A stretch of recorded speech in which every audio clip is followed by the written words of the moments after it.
Hi, everyone. My name is Kris, and I am a witness.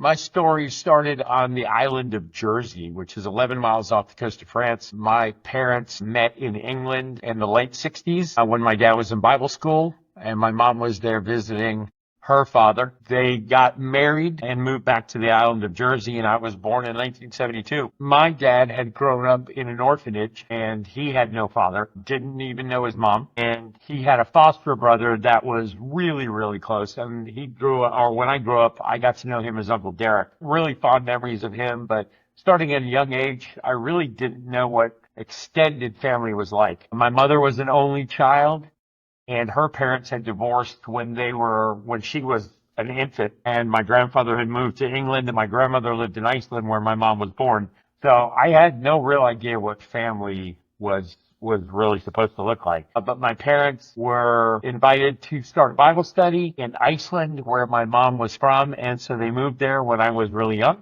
Things went really well. The American pilots that my dad had met while he was hosting the Bible study had invited him to go back to the state of Maine in the United States where they were stationed and start a church. And so he agreed. Moved to the United States. Again, I was probably 3, maybe 4. And the church that my dad started was doing really, really well. Exploding. Dad was a lot of fun. People enjoyed his personality. He was always smiling, always seeing the bright side of things. I had no idea why, but he was my hero. Everybody loved being around him, and so by extension, I was kind of the cool kid. Yeah, I'm a pastor's kid, which I warn you now, that'll set up the rest of the story. I don't recall most of my early years, but I do remember when my sister was born. I was 8.5. I remember a lot of tension in our home, and I just remember not wanting to be around my parents very often. But my dad was my hero. I wanted more of a relationship with him. I wanted to do things with him, but he never had time. He would sometimes give me money and tell me to go, play video games at the arcade. Again, he didn't know how to be a dad. I didn't know it at that time, but he had no skills in how to be a dad. And my mom had grown up without her mother, so she didn't know what that was like either. When my sister was born, that was a surprise. Again, I was 8.5. Things in the house were getting pretty bad. I remember a lot of anger, physical violence. My mom was really angry all the time. And again, I didn't know why. But by my 11th birthday, the family was falling apart. It was right about then that I found out that my dad had been having an affair. And again, he was the pastor of this church. The woman he'd been having an affair with, a school aide, somebody that I knew and trusted. It was just not a good thing. My dad got called in front of the elders, and the family was there as well.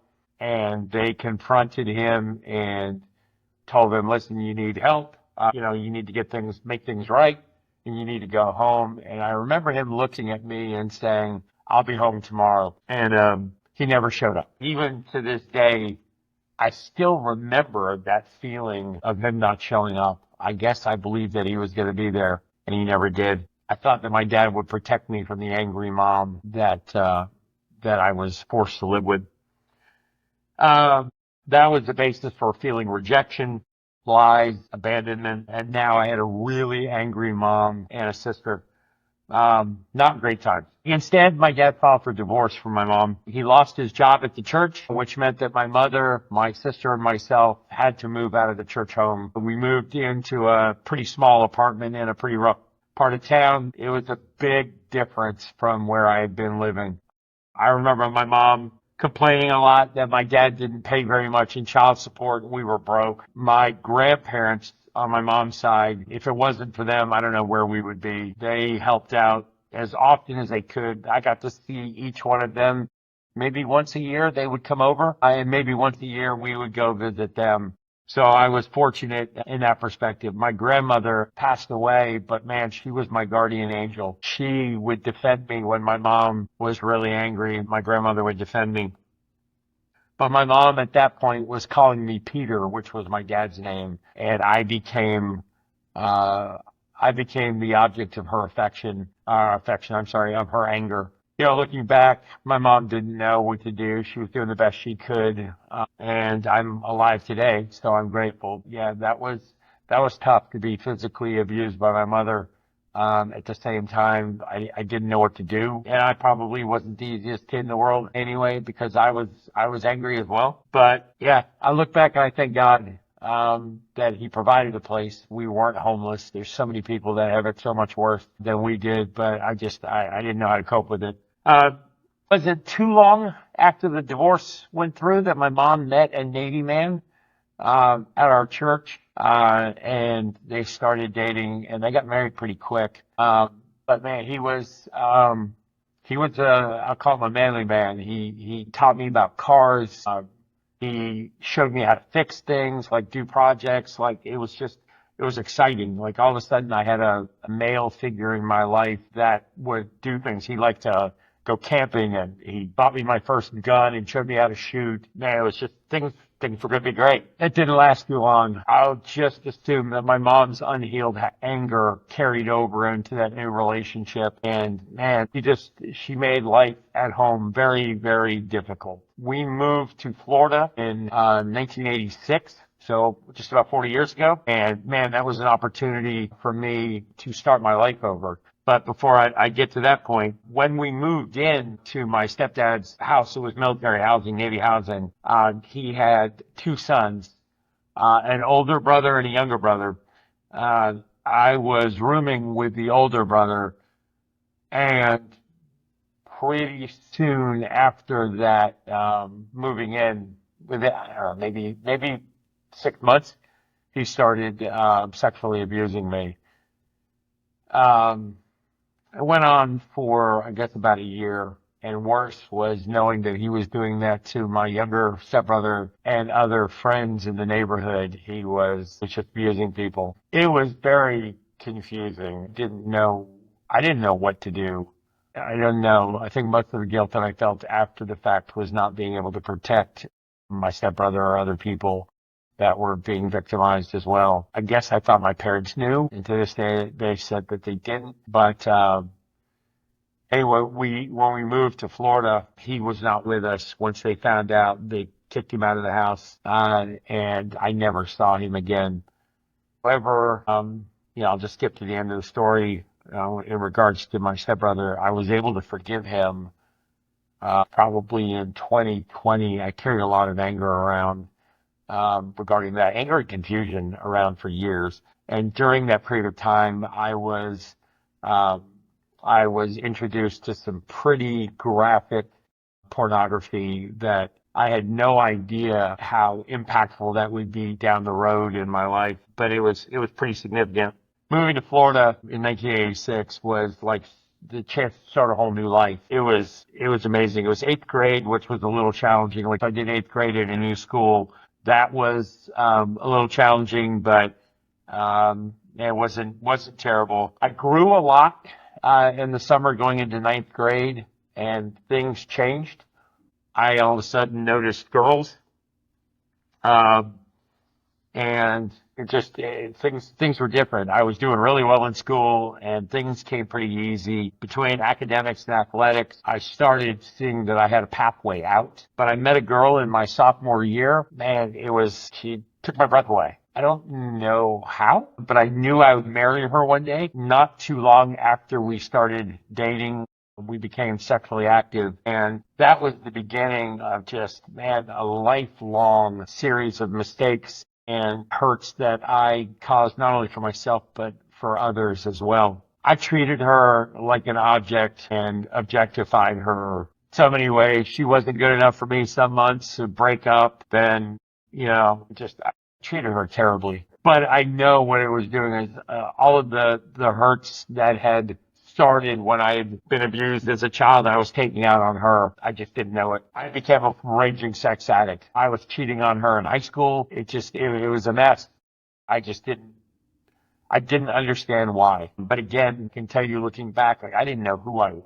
I certainly didn't know whose I was. yes, we were going to church, and I think that was my biggest family secret. We went to church, but man, from the time we left church and got home until the time we left for church the following week, there was peace. Nothing about our home other than we said grace over our food. Nothing about our home said that we were followers of Jesus. It was anger, bitterness, and yelling and screaming. I mean, nonstop. So it was a big lie. I didn't know. I had no relationship with Jesus. I knew God because I said I was sorry every night before I fell asleep because I was afraid that if I didn't wake up that I'd go to hell because I didn't say sorry for the sins that I had done during the day. But during my senior year of high school, things though, I had identified my escape plan from the house. I was doing really well in school and I had a number of scholarship opportunities to, from going to the Coast Guard Academy to Ivy League schools to any school in Florida, UF, didn't matter. I had been accepted to all of them and, I didn't want to go too far from home because of that sexual addiction. Like I could not let go of that. And then it kept me close to home. I ended up in Tallahassee, which was about 3 hours away. And the great irony in all of this is that I was some possessive, don't do this, don't do that, talking to my fiance at the time. I was telling her what she couldn't do, but I was doing anything I wanted to in college. Just other than the ultimate hypocrite, just controlling everything that I had promised her I wouldn't do and becoming who my mother was. I feel like that's what I was doing. But man, when you're in the middle of it, you just don't see it. Once graduation from FSU was close, we started talking about what it would look like to get married. We'd been engaged for a couple of years. Her dad was in the military and he was getting deployed not too long after I graduated. So she had already graduated and I was like, we've got to get married before he leaves. She didn't want to get married so quick, but I forced the issue. And of course she did what I wanted to. And so we got married in September we started out, I think pretty well. We both had jobs she had a job immediately. She was a nurse and I had a job in starting my financial services career. About 6 months after graduation, we got our first home, but I could tell, I still knew that there was something wrong with me. Like my sexual behavior was just not right. Like the things, just how I would treat her or what I would say, and do was just not right. I just didn't know why. Or maybe I didn't want to do the work that I ultimately would need to do to figure out why. But I would turn just things that she had done or that, I wanted to do in college, I would turn that into fantasy. And I would turn my fantasies into some sort of demented way of dealing with hurts. Like I didn't want to look at the hurt and deal with the hurt. Instead, I would somehow turn it into some deviated fantasy that again, I think goes back to the original sexual abuse that I had suffered. Just like there were things not wired correctly in my head. I didn't know what intimacy was. I didn't treat her fairly. I didn't treat her kindly, but she saw promise in me. My financial career over the next, decade was doing well. I would buy her things, buy her nice things. And it was always about the material things. I didn't invest in her. And when our first child was born in 1997, we'd been married just about 3 years. I was just so selfish. I didn't want to help.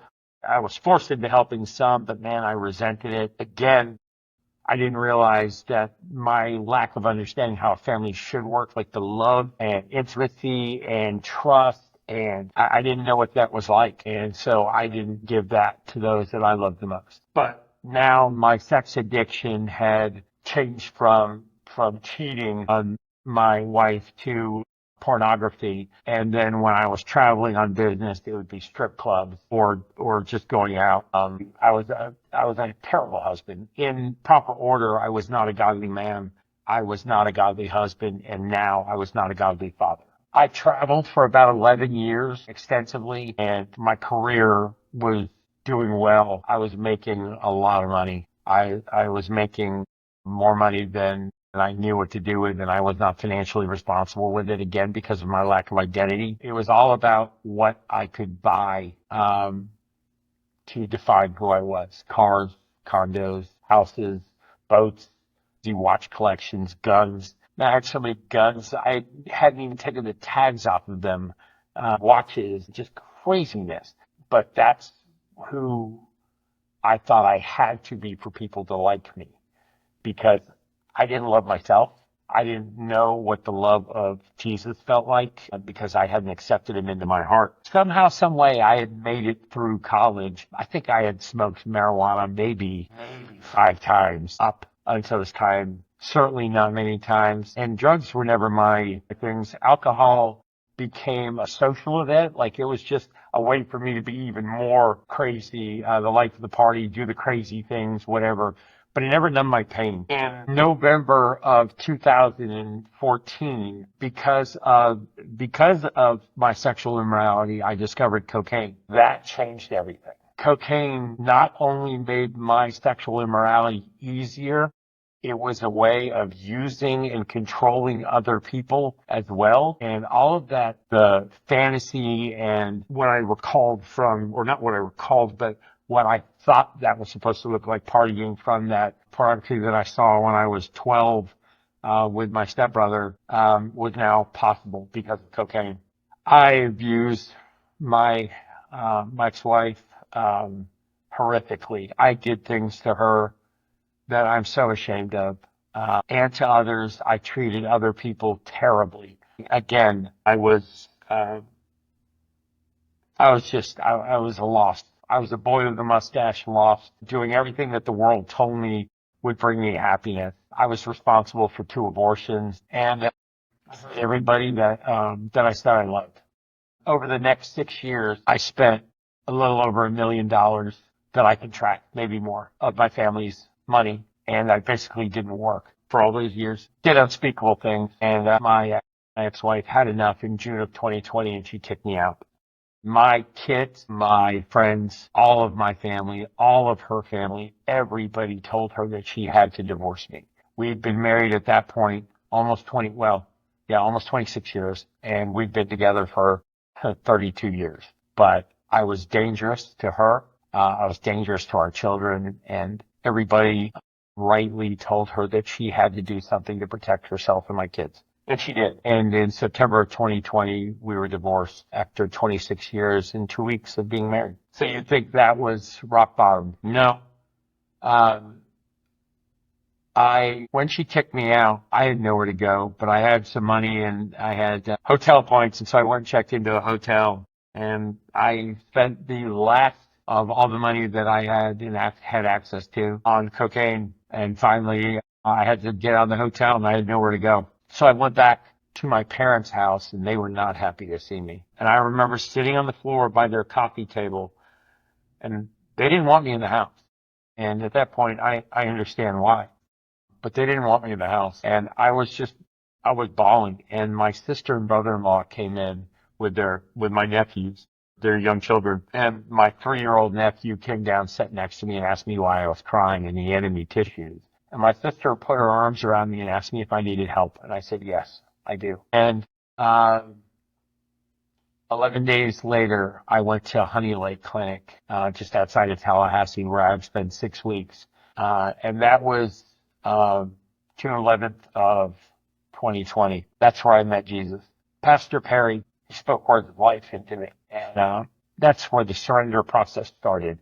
I remember when I was still hanging on for dear life with my family, and they were all petrified of me. I used to try to control and manipulate them by saying loud prayers like, God, please surround me with people that really care about me. And he answered my prayer. I just didn't know it would be at rehab. So I spent the next 6 weeks learning about all of my past problems that I had never had the courage to deal with, and learning about Jesus. And it changed my life forever. And I came out of Honey Lake after 6 weeks, a different person. Was I perfect? No. Did I still have room to go? You bet. You would think that even after that I would have changed. And it started. But when I left Honey Lake, I had 33 cents in my checking account, but I had met somebody there that I had talked to them about this business model and they loved it. And I had a job after rehab with somebody that I met there. Incredible miracle. And I left Honey Lake and I told everybody, man, who goes to rehab and gets a job? I mean, how cool am I? Once again, I did not give God the glory. It was all about me. And so why you think, or why I think I started the learning process, I had a lot more room to grow. Well, that started out well, started have more money in my pocket. And sure enough, 6 weeks after leaving Honey Lake, I decided to use again. And for the next 6 weeks, I spent another $10,000 and was kicked out of my parents' home where I was staying post Honey Lake. Spent another $10,000 on cocaine. Finally, I was starting to hit rock bottom. And I went home or went back to my parents' house and I begged for them to allow me to come in. And October 1st, 2020, was the day that I finally surrendered my cocaine addiction to the Lord, and He has delivered me from it. Man, since then, what a journey. What a journey. My family, I would pray that God would restore my family, and He did. Doesn't look quite like I had thought it should. My ex-wife got remarried, but man, we're great friends. She has forgiven me. In February of 2023, it was the first time we had seen each other face to face and spoken in a couple of years. And I just said, I am so sorry. And she stepped forward, gave me a hug and said, me too. And man, since then, God has done just amazing work in healing us. My kids and I have never been closer. We all text each other. We get together for holidays. I've thanked her husband for supporting my son, when I wasn't. Man, it's been amazing. God has restored my career. He's protected me, protected my brain, even after snorting who knows what. He protected my brain, and He has just given me so many opportunities now, to share my testimony and share the message of hope. I have an amazing girlfriend now that I've been just totally transparent with, have Mac carriers that know everything about me. Again, they have total autonomy and they help hold me accountable. Man, God has delivered me from any desire to return to who I was. But more importantly, now I get to share my testimony with others, and I'm so thankful. I think what I would say why I am a testimony is I should be dead, and God has saved me for a purpose with a purpose. And I know who I am now. I know whose I am now. And I would encourage everybody, if you don't know who you are, it's not hard to find out. It's not hard to find out, if you have a real relationship with Jesus. Yes, I knew God. I grew up in church. I had memorized Bible verses, but I didn't know Jesus. And that's the difference in my life. And I'm so thankful to everybody that has supported me through this process. And I'm thankful for the opportunity to be able to share my testimony.